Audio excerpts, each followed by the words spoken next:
గత దశాబ్దంలో కేరళ అభివృద్ధి కథ ఒక ప్రత్యేకమైన మలుపు తీసుకుంది. అసలు ఏం జరిగిందో చూద్దాం. అభివృద్ధి అంటే లాభాలు సంపాదించడమా లేక ప్రజల బాగోగులు చూడటమా? ఈ ప్రశ్నతోనే మన విశ్లేషణ మొదలుపెట్టదాం. చాలా రాష్ట్రాలు ఒకదారిలో వెళ్తుంటే కేరళ మాత్రం ఒక భిన్నమైన మార్గాన్ని ఎంచుకుంది. ఇదేదో అనుకోకుండా జరిగింది కాదు, ఇదొక పక్క ప్లాన్తో 2007 నుంచే మొదలైంది. ఈ మోడల్ వెనక ఉన్న అసలు సూత్రమేంటంటే లాభాల కన్నా ప్రజలే ముఖ్యం. అందుకే దీన్ని కేరళ మోడల్ అంటారు.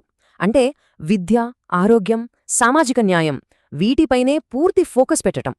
రేషన్ సిస్టమ్, పెన్షన్లు, ఉచిత విద్య, ప్రజారోగ్యం ఇలా అన్నింట్లోనూ ప్రభుత్వం పెట్టుబడి పెట్టింది. సరే, ఇన్ని చేశారు, మరి ఫలితాలేంటి?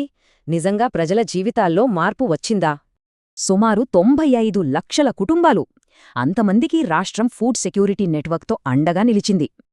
అంతేకాదు, hill highway, west Coast canal లాంటి పెద్ద ప్రాజెక్టులతో కనెక్టివిటీ కూడా పెరిగింది. చూడండి, 2016 నుంచి 2022 మధ్యలోనే కొత్తగా 5 లక్షల మందికి పైగా పెన్షన్లిచ్చారు. అలాగే 42 లక్షలకు పైగా కుటుంబాలకు ప్రజారోగ్య కవరేజ్ కూడా పెంచారు. ఇది చాలా పెద్ద విషయం. అయితే ఈ ప్రయాణమంతా సాఫీగా సాగిందా?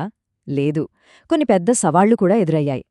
ఆ సవాళ్లను అర్థం చేసుకోవాలంటే ఫిస్కల్ ఫెడరలిజం అనే కాన్సెప్ట్ గురించి తెలుసుకోవాలి. ఇది చాలా ముఖ్యం.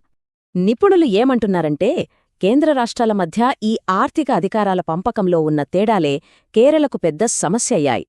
కేంద్రం దగ్గర ఎక్కువ ఆర్థిక అధికారాలు ఉండటం వల్ల రాష్ట్రాల అభివృద్ధి సామర్థ్యంపై ప్రభావం పడుతోంది. ఇక రెండో ముఖ్యమైన సవాలు ఎఫ్సీఆర్ఏ చట్టం. అంటే ఫారెన్ ఫండ్స్పై కేంద్రానికి పూర్తి కంట్రోలుంటుంది. చట్టం లక్ష్యం విదేశీ విరాళాలను నియంత్రించడం. కానీ దాని ప్రభావం యూనివర్సిటీలు, ఎన్జీఓలపై పడింది. అంటే కేరళ మోడల్ ఒక ముగింపు కాదు, అదొక ప్రయోగం. భవిష్యత్తుకు ఒక ప్రత్యామ్నాయంగా నిలుస్తోంది. మొత్తంగా చూస్తే అభివృద్ధి అంటే ప్రజల సంక్షేమమే అని కేరళ చేసి చూపించింది. ఇదే అసలు పాయింట్. ఒక రాష్ట్రం చూపిన ఈ సామాజిక కేంద్రీకృత మార్గం దేశానికి ఒక కొత్త ప్రత్యామ్నాయం కాగలదా?